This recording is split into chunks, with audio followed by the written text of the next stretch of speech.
You all about what coaching really is and how it can benefit you.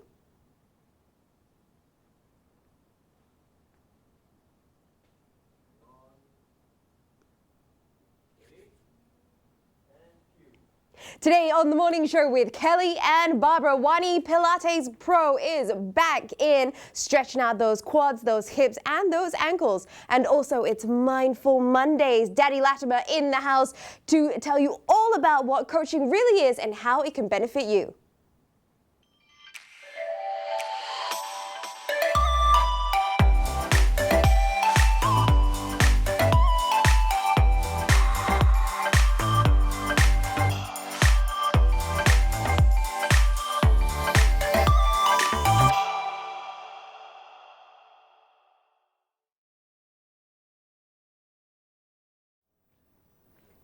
Hello, good morning. It is the morning show with Kelly and Barbara. Top of the morning to you. It's Monday. How was your weekend? Weekend was not long enough. Oh, it's Mindful Monday, so we're here to get you started with all the best stuff. Of course, if you woke up bright and early for our Get Active at First Light, the seniors workout at 7:30. I'm sure you're nice and stretched out by now. Then we had Rise and Shine at 8:30. Yoga and Pilates with Dawn this morning. She's always a good one. She stretches you out so good. And then, of course, right. 10 o'clock, you join us. Your favorite sisters. Yes. Of all time. And later on at 12 p.m. we've got In Your House with Raj Kumar. And 9 p.m. we've got Evenings with John and Duncan on men's days. Men's days. Men's days. Mondays, Wednesdays, and Fridays. It's a great start to I the know. week when everything's a blur. Maybe I need another coffee. Maybe you do. And if you do want to go grab a coffee, you can do so in a few minutes when I do the stretch session with Miss Wany Misban very soon. But before we get to that, let's go through all the COVID numbers from the weekend. Updating you from Friday, shall we? 793 cases in total, one community case, one permit holder outside of the dorms, with 791 within them. Then on Saturday, we had 465 cases, 5 of them community cases. Sunday, we had a little bit of a spike going up to 682, 5 of them community cases, 4 of them work permit holders outside of the dormitories, bringing us to a total of 28,038 currently, with 99% linked to known clusters. Yeah, so the good thing is at least the linkages are there. They were saying that a lot of the local cases that we have are all based on from households that live together. Mm-hmm. And there's actually this article that I read this morning, 4 items that you should be cleaning in your household to avoid giving it to everyone else should you have it, like your remote control. Clean your remote control, guys. Oh, yes. I can. Things like that. Your car keys. Okay, but you shouldn't be driving out anyway. So well, if you're in essential services, you do have to drive out, like you. Okay. Clean your car keys. Car keys, remote. Remote control. And there were 2 others. I can't remember. I want to say kitchen counter and maybe your door handle, because that's everyone touches door handles. Gross. Or make sure that you are your handphone. Phones. Your phone. Yes. Oh. Speaking of which, nasty. you know, Donna, our producer, one of the producers on the show, like she hands me like a little alcohol swab to make sure I swab down my phone every week. She's like, your phone's gross, swab it down. Wow, like, that's good. It is good. It's very good. And it's a very important thing to do. And what else is good is that a lot of more, gosh, my just words are all over the place today. A lot more jobs are being created nowadays. Mm-hmm. Given that, you know, a lot of people are kind of losing jobs a little bit or taking pay cuts. The government really is trying to produce more jobs in these tough times. So the Health Promotion Board and the NTUC Employment and Employability Institute are now hiring swab testers. Interesting. Okay, so apparently short-term contracts, which, I mean, let's face it, it's better than nothing and will tide you through the next few months. Pay starts at 3.4K. Yeah, so when you sign up for it and you're going through the training and you're an assistant swab tester, that's when it starts at 3.4. And then once you've finished all the training, because they've got to provide like the accurate training, make sure you're fully equipped and you know what you're getting into, then it goes up to 3.8. Yes. So it's a good thing. I mean, and for those who aren't quite okay to be equipped with the masks. Yeah, especially if you're claustrophobic or for health reasons, you can't be a frontliner. Exactly. There are other options and other job opportunities available as well. So I think it's great. Now, I did actually have a friend who had gone through the nose swab testing, and she said it is the worst and most painful experience, and she'd rather go through childbirth again. So, on that point, yes, Paula Malayali, I'm talking about you. But basically, whatever you can do, stay safe and stay at home, guys. You really do not want to be going through that, because if you think of someone sticking something up your nose, and Barbara's been right there, it goes all the way further back. Funny story, Which Barbara, one were we talking about? The beads up your nose. Yeah. Can we talk about so we've got a great lineup of guests this week. Later on today, our dad is going to be on the show as well, Tony. He's coming in to talk a little bit about coaching. We've also got an epic lineup of guests coming in throughout the whole week. Trending Tuesdays, we've got EC coming in. Yeah. That's going to be really, really good. Benjamin Kang's coming in. Athlete Nurul Suhaila will be in studio with us as well. So such a great lineup. And if you have any questions for any of our guests throughout the week, we want to hear from you and what you want to ask them. So just drop us a note in the comments, send us a message. We love to hear from you. Speaking of hearing from you, make sure you keep those comments coming, because today we've got a great giveaway from the Blackhole. Now, these guys have a whole array of different restaurants underneath their entire umbrella. So it's a great way for you to get your fix of food from a whole host of different areas. But what's the question today? Dun, dun, dun. How do you make your meal slightly healthier? I mean, I know it is a little bit difficult to go complete health nut sometimes for some of us, like me. So sometimes it's just about making those little adjustments to your meal. So you know what? I know what you're going to say. Swapping out pasta for soba. How did you? I didn't put that in the script. Because it's literally the only thing she does. Well, it's great. It's a great source of protein. It's good for lowering cholesterol. And the buckwheat is better for you than any of the other gluten grains. So I think it's a great thing for me to do, even if it's the only thing that I do. I eat vegetables too. Sometimes. Alrighty, we are going to go for a short break. But when we return, Barbara's going to jump out for that coffee that she so desperately needs, apparently. And I'll be replacing her with Wany Misban, who's going to talk about how we can stretch out our hips and our ankles to get us all geared up and warmed up for the rest of the day. Don't go anywhere. This is The Morning Show with Kelly and Barbara.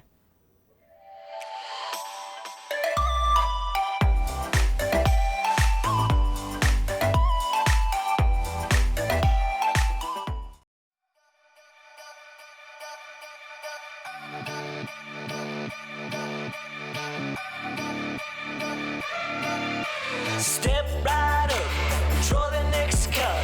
You water the pipe, we're animals, so get along with everybody else.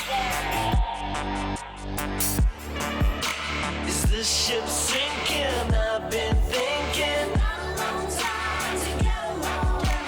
Are we sinking? I've been thinking. Been a little time to get along.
Good morning. You're still watching The Morning Show with Kelly and Barbara. Barbara has, however, popped out for a coffee because the method is not working this morning.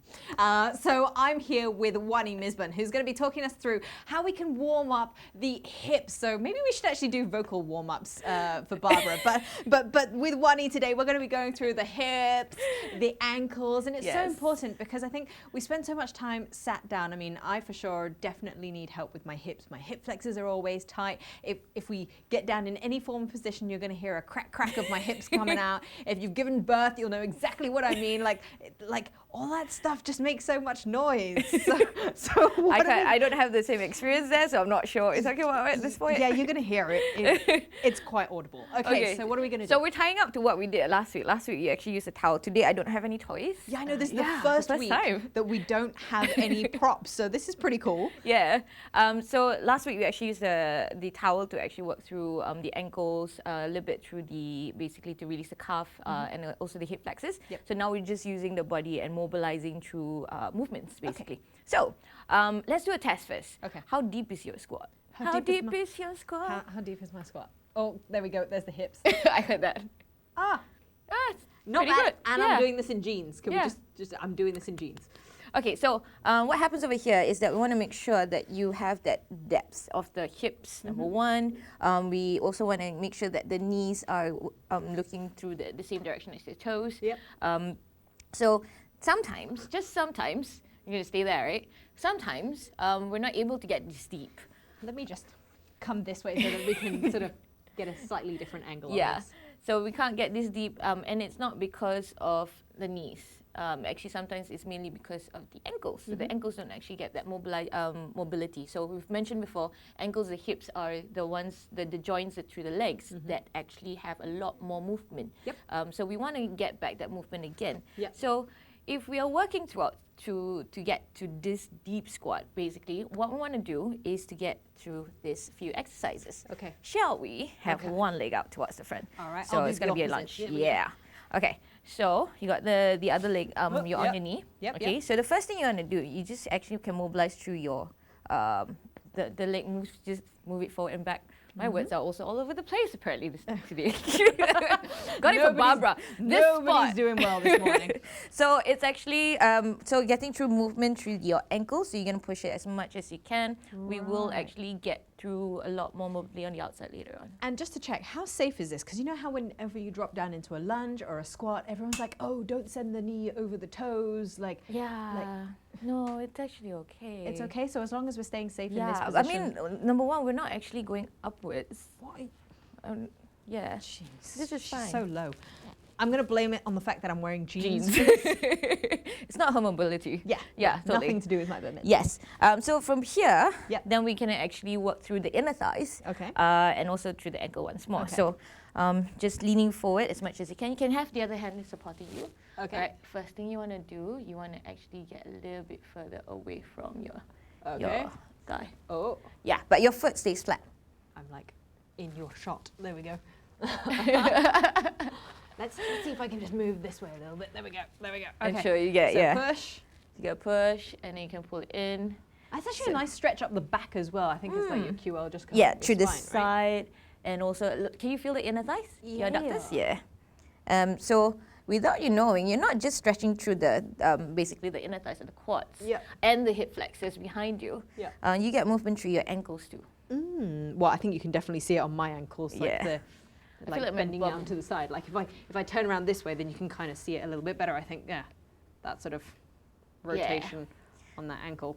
But this is not the only thing you can allow your body to do. Yep. You can drop your foot down to the side, so then you stretch on the outside. Oh, that's nice. Interesting. It's always I don't nice. think I can go as low as you, but like, I can. Yeah. Yeah. Interesting. So So that's number one. All right. Whilst you talk, I'm going to do the other side because I feel really imbalanced at the moment. And then from that, usually so once you do one side, actually you can do both ends, and then we do a test on your deep squat again. Oh, okay. Maybe I should do on the other.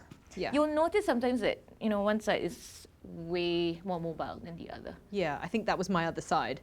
Like at this point, like I feel a little bit tighter going through like that groin area. and this is my problem hip as well. So the importance of maintaining mobile hips.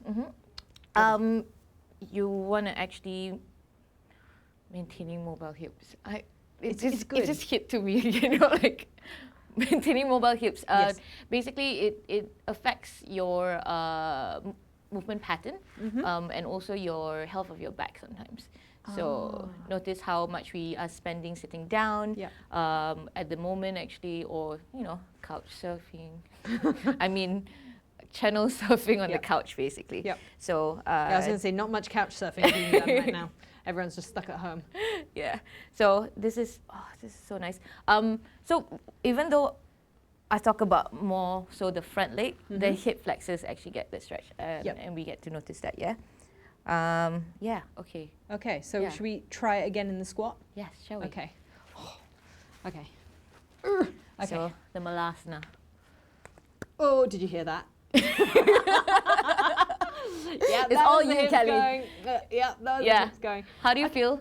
So it actually feels a lot more comfortable in this position. Like I feel like I can get my arms between a little bit more. There's a little bit more rotation in my hip socket, which is nice. Yes. And I feel a little bit more comfortable. Like I feel like I could sit in this position. I mean, I see my daughter sitting in this position all the time. Like little kids, right? Like, they're just like playing with their toys like this all the time. And then I think about myself and go, like, I could not spend that same Amount of time. duration in a squat like the way she does. And I think it's, youth. I will put it down to youth. I think it's just practice too. Yes, that's true. Now, how important is it to make sure that your spine is kept straight in this position? The ideal position is that you keep your back as straight as possible. Can we get you just to rotate to, a little bit more? Yeah, just so that we can see. Yeah, see, like that is how straight your spine is. I don't think my spine is that straight at all. But yeah, that's an important thing to do. Yeah. So what you want to do here, you can actually use your arms to help you push out, so you get a much bigger stretch through your inner thighs. Yep. So even if your knees actually go slightly past your toes, that's okay. Okay. Then you want to keep your chest as straight as possible rather than rounding. So this is not a good squat, basically. Okay. Yeah. So you want to be up and maintain that Yeah. sort of position. Okay. Fun fact, if you are pregnant and trying to induce labor, this is also a great position to be in. Because Kelly was there. This was exactly how I went into labor. So yeah, on that note, Wany, thank you so much for joining us. We're going to stay here. And yet again, I end up throwing to a break in a really weird position on the show. It seems to be a trend. You're watching The Morning Show with Kelly and Barbara. We're going to come right back. It's Daddy Latimer, Tony Latimer, MCC, one of the first master coaches in Singapore. I'm so proud. He's joining us on the show to chat about parents as the first coach and how you can plan to go back to work. Don't go anywhere. This is The Morning Show.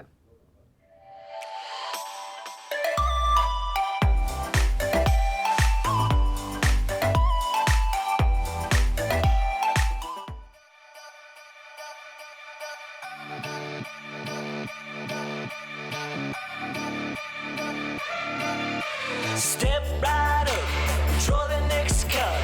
You wanted the black or animals, so get along with everybody else. Is this ship sinking? I've been thinking.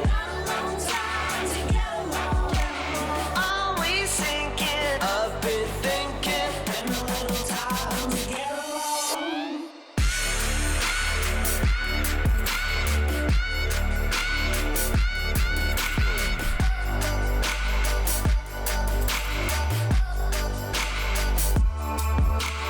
One of these days you're gonna be.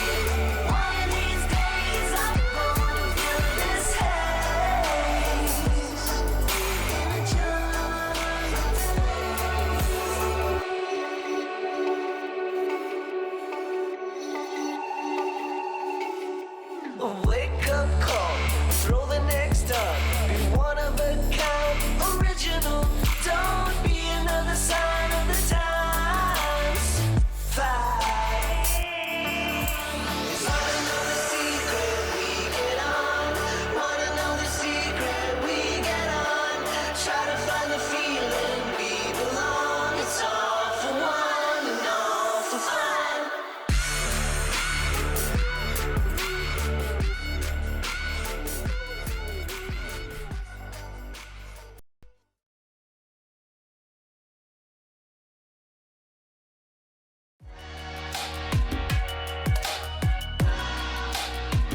morning and welcome back to The Morning Show with Kelly and Barbara. And now we brought on another family member. I did some vocal warm-up, so hopefully I won't fluff up as many words for the rest of the show. But it is Tony Latimer, MCC. It is so weird calling him by his first name. Yeah, so I'm not sure. How do we do this interview? Do we call him Dad? Dad. Do we call him Tony? No, I think we still call him Dad. I think that feels a little bit better. Okay, but just to clarify, he has a name and it is Tony. And I know for a very long time he was just either Kelly's dad or Barbara's dad. How does that feel? That hasn't changed. No, he got a promotion. Now he's Sienna's grandfather. That's true. That's true. That is true. Okay, so let's talk a little bit about coaching and what it is. I mean, Barbara and I have been coached by you unknowingly since we were very, very young. But for people who aren't sure what coaching is, aside from that sporting context, what is it?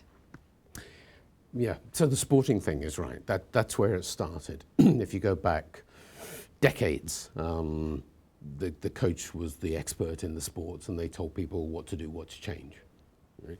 Coaching, as we tend to refer to it now, came from when Tim Galway in the 70s, a tennis coach, discovered that if you help people to think, you sort of reach inside and instead of telling them what to do, help them go inside and reflect on what they're doing and find the changes for themselves. And it was more accurate, it was more lasting, it was faster. Because we do if something is my idea, I'm going to do it. Yep. Yeah, so it works better. So instead of it being somebody else's idea and from a top down, you should be doing this, it's inception. Yeah. It's inception. And I know, 20, 30 years ago, especially in Singapore, if you'd have Googled coach, you would have got the timings of the buses going from here to Malaysia. That's right. Executive I also want to coach was say a machine that gave you a massage. 30 years ago, you could not Google. Just putting that out. Yeah, that's so true. Yeah. But of course, how young she is. Yeah. But of course, it has evolved. We've got coaches left, right, and centre. But I just want to highlight that you were one of the very first master coaches, not just in Singapore but in Asia. What is a master coach? We've got this title MCC. What does it stand for? How does it come about? And how did you start on coaching? Yeah, right. We'll go those questions in the order they came, right? So the International Coach Federation, ICF, is the biggest global professional body for coaching. Mm-hmm. And they set the competencies and do the exams, so independent. So people get accredited at different levels as an associate, a professional, or a master coach, depending on how many wrinkles you've got and how many decades you've been doing it, I think. Yeah. Awesome. And actually, Kelly, no, you take this one. Okay, Yes. so Sorry. What was the second Words. question? so then let's talk about parents and coaching. Like we mentioned earlier, you have been coaching us since we were as young as we can even remember, but we didn't even realize we were being coached. And sort of you can see it there, and we pulled up this very old, look at this, it's a physical piece of paper. It's an actual physical newspaper, guys. This is how old it was. It's from the year 2000, and we were featured, you were featured as a coach, and we were just a byline in this. We were there. This was when we were known as Tony's daughters. Yeah, like it's so old that it's gone yellow. But it's quite interesting because parenting as a coach, coaching as a parenting style, was something that you were a big advocate of back then. Absolutely. And it's interesting because when we go into organizations and help equip managers and internal coaches with the skills, questions that come up in every workshop is, first of all, they say, can I coach my wife? And the answer is, not if you want to live. Just So you can do it to your kids, just not to the wife. Kids is fine, yes. Kids are different because, so coaching is basically the process of making people think. Yep. And once you get people thinking, they go down into their subconscious, they lose sight of who's solving the problem. But they're creating new neural pathways in their own brain, which means it's like, this is my idea, I own it. Mm-hmm. Right? So this is why rather than telling somebody what to do and how to solve a problem, you make them think so they figure it out for themselves. And parents, particularly the mothers, they kind of instinctively get that. So one of the examples we used to give is, you kids may or may not remember this, when you were very small, we were living in England. Now in England, they actually have this weird policy of actually teaching people to cross roads safely. Oh. And it doesn't play in this part of the world very big, but they did. And it was called the curb drill. Yep. So day one, Mummy takes little Johnny by the hand, and when they get to the edge of the road going to the park, it would say, okay, now pay attention. And they would teach. You know, stop, look left, look right. What comes next? Look left again. There you go. It worked. If it's safe, cross. Now, day two, Mummy takes little Johnny to the park. They get to the edge of the road. She doesn't repeat it. She says, now, Johnny, what do we do to cross the road safely? So you're working instinctively on the recall. So you teach once and you coach many. So the most effective use of coaching in a lot of contexts is the implementation of learning. How do we embed it and reinforce it so that it becomes just the way we now operate? Now, it's quite interesting because in the article you said, and I'll quote from here, besides, parents' presence at home may increase a child's stress levels. Yeah. That's true. And what will the parents do at home? Worry about their jobs not being done at work, sit with the child and pressure him to study. And this was sort of in reference to sort of parents overseeing that learning process. And I think this is very apparent at the moment with home-based learning and things that like parents are worried that because they have to work, they also have to make sure that the home-based learning is being done. But then that might also be hindering the effects of the actual learning process. Yes, that's the problem. So when that article was done, that was when you guys were just getting used to the Singapore education system, which is a tad different from the way things are back in the UK. And one of the things we realized that we had to take the stress off, not add more stress on. And let's go back an example. I don't like the way he's pointing at me. I remember this one, learning Chinese. Oh, gosh. Yeah? And I remember a little one coming back in tears from sort of like primary 2 because they'd done their first test and she scored 1%. It was a tough test. So we had this massive celebration and she was like, why are we celebrating? Okay, I don't look like that and I don't sound like that either. Because you got a percent. And she went, oh, I got something right. And we literally just built on that. And it was, less than a year before the school was getting her to stand up at assembly and do presentations in Mandarin. Also terrifying, by the way. Yeah. But look at you now, presenting on TV. In English. We're still working on the Chinese version of this show. Stay tuned. But that's what parents do instinctively, is recognize every achievement. The child learns to walk and learns to talk. Hardest things in the world to do. The only way they can do it is by watching and observing and internalizing and thinking. And when the child takes its first step and falls over, the parents don't go, oh, you stupid kid, get up. Look, it's easy, just 1 foot in front of it. Come on. Yeah, they don't do that. They just praise this amazing, you did a step. And the kid goes, wow, that's pretty cool. I'll try 2 tomorrow. And there it goes from there. So many parents start off doing the right coaching thing and then once they get to 15. And once you get to school, it all kind of falls apart, yeah. Okay, that's interesting. I think that perspective, Rainey, into how you interacted with the kids when they were a lot younger versus How as they you get may older. be doing it as they get You older. instinctively know how to do this. We say this, right? And then I'm there trying to teach Sienna how to do things at home. And I'm just like, oh, It's so easy. Yeah. But so my question is, again, we see coaches left, right, and centre. What kind of coaches are there? I mean, you are an executive coach. So what do you do going into organisations and? what are the different types of coaches? Yeah, aside So- from I being- feel like there are there's so lots, much yeah. going on. Yeah. So the nice thing is over the last 20 years, the community of trained professional coaches has grown. We have life coaches who can help an individual on different aspects of their work or life in general. We have business coaches who specialize in maybe advising and helping and guiding small business owners. Executive coach, my area is more going in and working with senior management. I help particularly with transitions. So, because whenever anybody gets the next big job, even if it's the CEO, even if you've been a CEO before, the new job, it's bigger, it's more serious. And I know that when we sit down for our first conversation, the big shot, who everybody else in the organization is looking at and going like, wow, they must know what they're doing. They only have one thought in their mind, like, okay, I got it, I better not mess this up. So they need a partner, they need somebody to help them through that transition.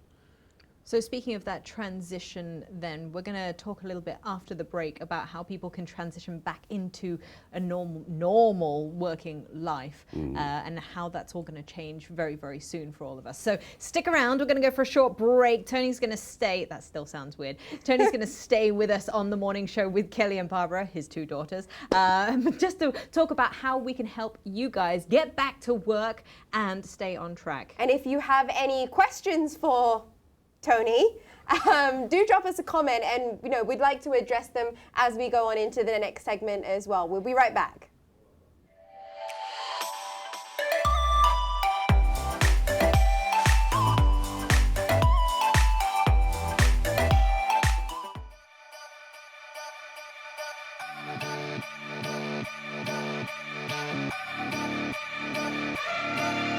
Step right up, draw the next card. You're one of the black animals, so get along with everybody else. Is this ship sinking? I've been thinking. Are we sinking? I've been thinking. Been a little time to get along.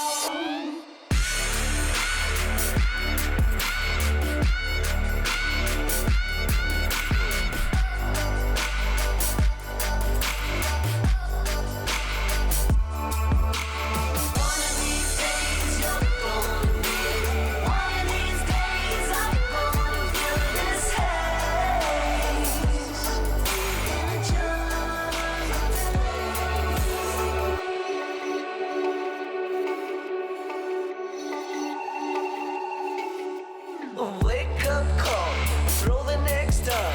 Be one of a kind, original. Don't be another sign of the times. Fight. Wanna know the secret we get on. Wanna know the secret we get on. Try to find the feeling we belong. It's all for one and all for fun.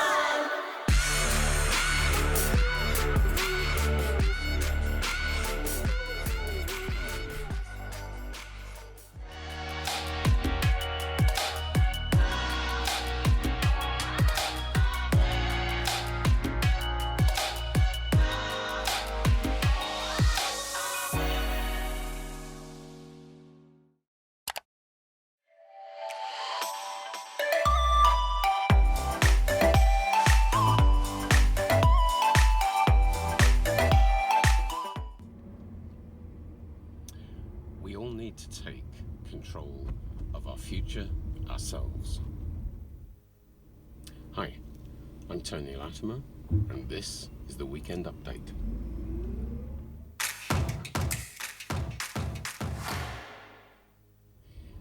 Yesterday afternoon, I was invited to take part in a discussion on Money FM, a local radio station in Singapore. The topic, the questions, revolved around the 2018 Cisco Oxford Economics report and the headline in the media that followed it. Headline said, across Southeast Asia, Singapore is going to have the biggest impact in terms of job displacement due to technology. For anybody who went past the headlines and actually read the report, it then said, as many, maybe more jobs are going to be created as jobs are displaced. They'll just be in slightly different areas. The focus of demand on skills for those jobs will be thinking skills, analytical skills, communication skills, the human stuff. I believe, barring physical limitations, you can do anything you want to. You've just got to learn some stuff and practice it. This means that the capability to transfer from current type of work to future type of work is totally possible. But here's the punchline. Government will do things that looks after everybody, the people as a whole. Companies will do things to ensure they get the workforce they need. But only you can take care of you and make sure that you make it through that transition. So, here's your question for this week. What do you need to do to make sure that you will have the skills, the human skills necessary to survive and thrive in the next decade? See you next time. An interesting thought there, that only we can help ourselves. And I think it definitely has come into play with the whole COVID-19 situation. For those of you who are joining us at the moment, welcome back to The Morning Show with Kelly and Barbara. You just saw Coach in a Car with our dad, Tony Latimer, who's joining us in studio for part 2 of this conversation about how we can learn how to transition back into working life and how we can make sure that we're making progress with our life. And as we saw in the video, an interesting topic about how only we can help ourselves. True. So moving forward, especially with us maybe not going back to work in a physical office space, how are we going to help ourselves? I think there are a few things we need to put in play. Depending on whether you've got young kids or not, working from home might have been fun or might have been a bit more stressful. I think as people look at going back to work, you need to stop and say, so what worked in the circuit breaker period? What didn't? Because there are definitely things that we used to do habitually at work that we don't have to do. On the other hand, I think we have a risk. Some of the big tech companies this week have announced that, yeah, you can work from home for the rest of the year. And maybe we'll keep that going forever. And I think we have a huge risk there as well, because increasingly the work we've been doing with organizations in the last decade has been, as the millennial workforce has grown, is keeping the engagement going. How do we get people engaged with the organization? How do we get them to stay with us for longer? If you now allow them to work from home, you're losing part of that connection. So we know for years people have said that you join the organization, but you leave the relationship with your manager. And that's the bit that's at risk. So I think organizations have to think about how they're going to maintain that connection. I think individuals have to just step up and own it, because it's going to be very easy to become isolated from an organization because of the lack of the human touch. That happens, then it becomes emotionally very easy to say, yeah, I can leave that company and join that company. So it becomes, and that's not always the best thing for yourself. So I think you need to be aware of your future. You need to put yourself at the center of the universe and decide, what do I need to grow and develop in now? Where do I want to go next? And what do I have to put in place as a concrete plan of getting me skilled up to where I want to be? Now you talk about, one of the things that popped out for me during Coach in a Car is when you mentioned, barring physical limitations, you can do anything. Yes. You just got to learn some stuff and practice it. And practice it. Yeah. And I know growing up, you've talked a lot to us when we faced troubles, whether it was career or whatever, about self-limiting beliefs. Mm-hmm. And how we can come across those. But I think going forward, everyone understands, or everyone has heard of a personal development plan.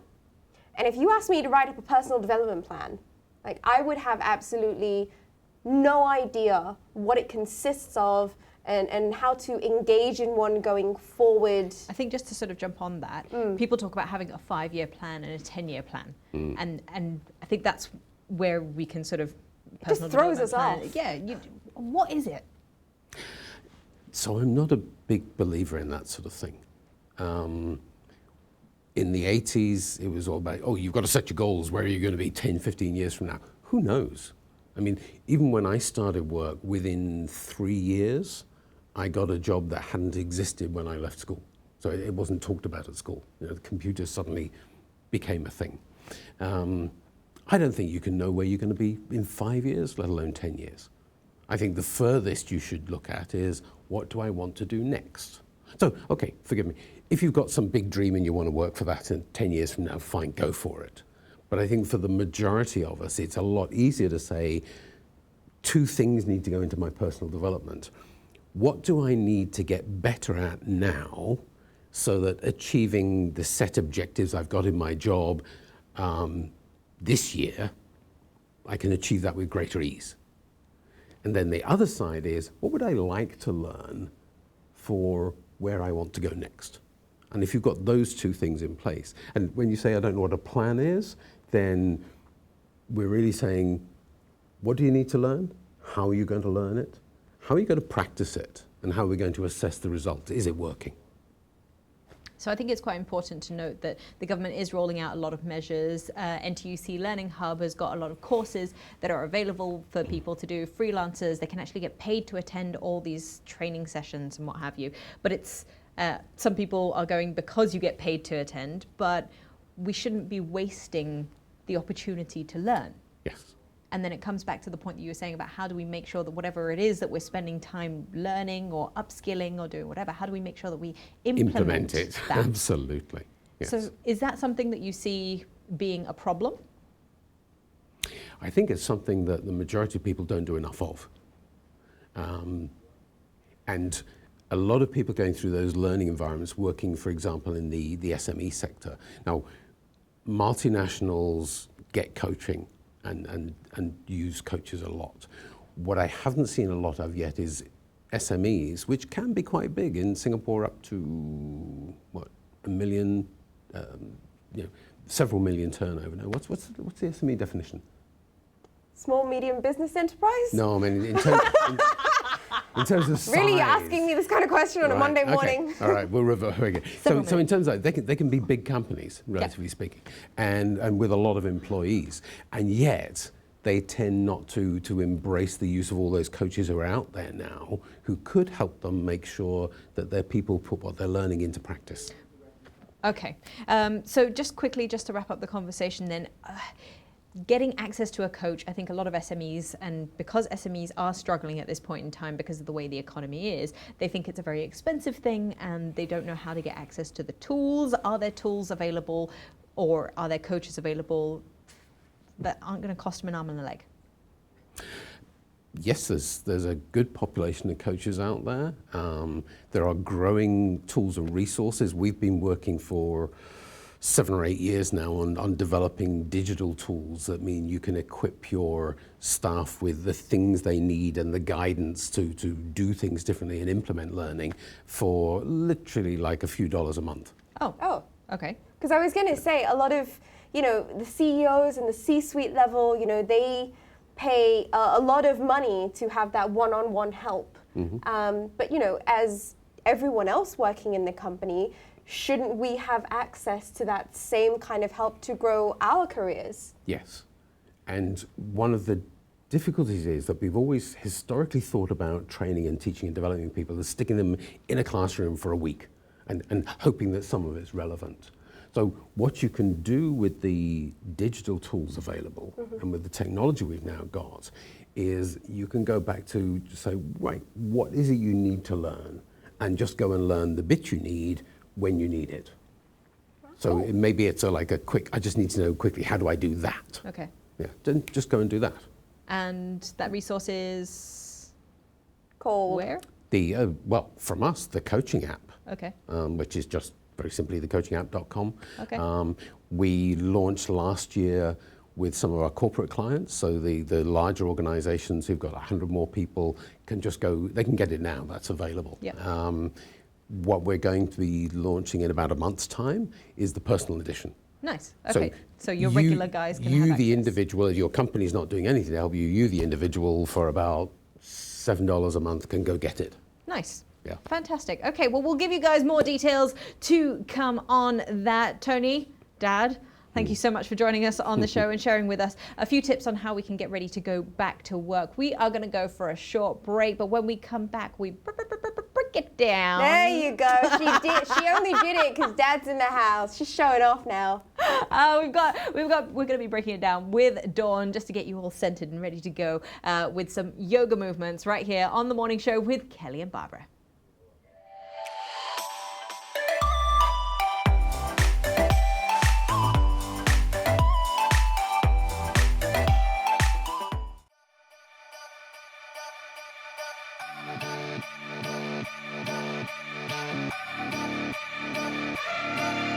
Step right up, draw the next card. You're one of the black animals, so get along with everybody else. Is this ship sinking? I've been thinking. Are we sinking? I've been thinking. Been a little time to get along.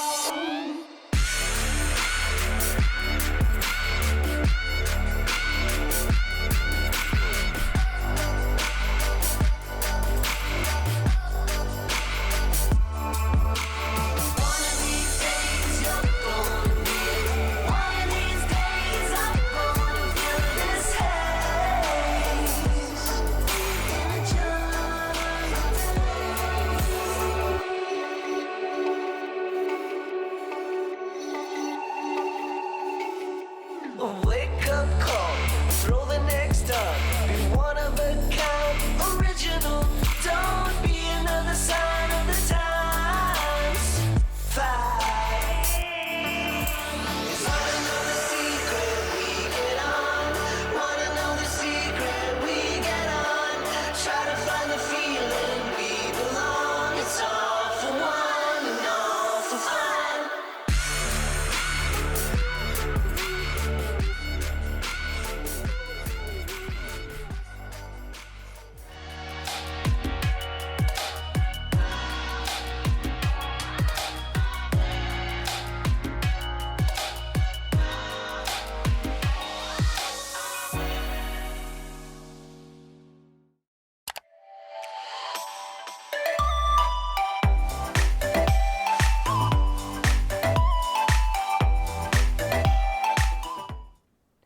Welcome back to The Morning Show with Kelly and Barbara. It's been nice actually spending the whole show with you. I know.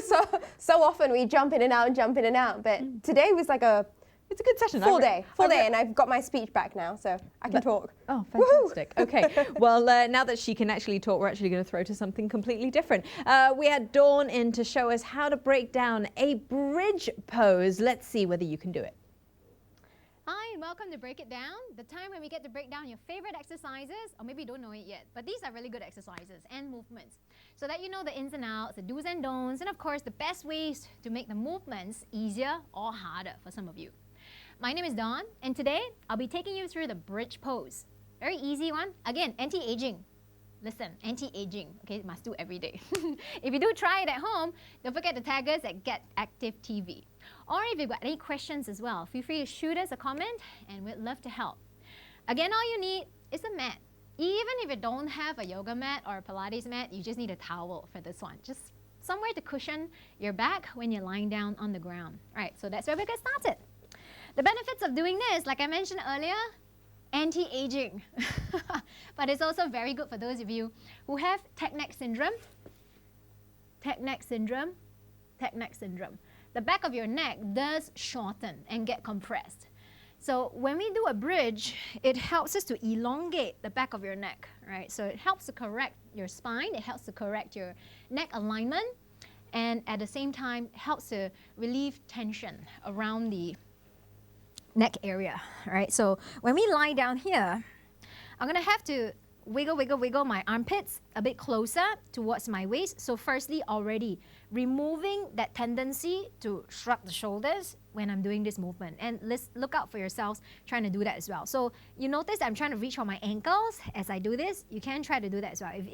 If thinking about armpits to waist doesn't really work for you, Fingers try to reach for your ankles. You've got it, right? Now I'm gonna have my feet about hip-width distance apart, and I'm gonna lift my hips up towards the ceiling, right? How high you go, it really depends on what your body allows you to do at that point. But you notice that the hips are now raised up to the point where I've got a straight line somewhat from my hips to my from my shoulders to my hips to my knees. I don't just want to stop there, but this would be an option for some of you. So if this is the max, please stay here. If you're just starting out, is it the first time you're doing it, just stay here, it's fine. To progress, you're gonna have your shoulders lift up, walk it to the center. Lift up, walk it to the center. Now look at how the shape of my spine has changed. My bridge has gone higher. I have a few options.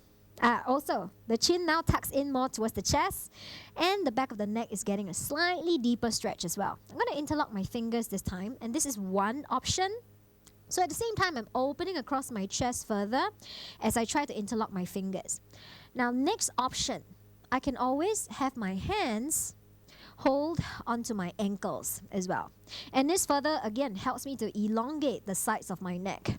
I got another option here. So for those of you who do have your hips raised up high enough, come into a supported bridge. So here my legs actually can get to rest. Now for those of you who do have a yoga block at home, feel free to use the block. Place it behind the bony structure at the back of your hips, not your waist, yeah? The bony structure behind your hips. And you can also let your legs rest while you're staying here in a supported bridge. Now, the reason why I like this, okay, I'm going to lower down first. You're going to stay there for about 10 breaths to a minute, okay? That's really good for those of you who can stay for longer. You'll get more benefits out of this. I'm just going to explain to you why I in particular like the bridge. When you press down, chin towards the chest, like I pointed out earlier, the back of the neck lengthens out, but the front of the neck also has that pressure, right? And this is where our thyroid gland and our parathyroid gland is housed. What are these two things? They're responsible for a healthy metabolism. So due to non-movement or non-exercise or for whatever reasons, these guys are aging as well. They don't function as well. So when you do a stimulating movement like that, it helps to massage and awaken it. It just helps to stimulate the glands there. So for those of you who are concerned with a sluggish thyroid or sluggish metabolisms, you may want to try doing this on a regular basis, right? Now, there's one more way you can make this movement harder. Coming back to the bridge, lifting up. I'm going to have my arms resting down here. I'm going to have my feet coming in more towards the center first before I lift one leg up into a one-legged bridge. So I'm going to try to still have my hips on the same height so it doesn't dip down.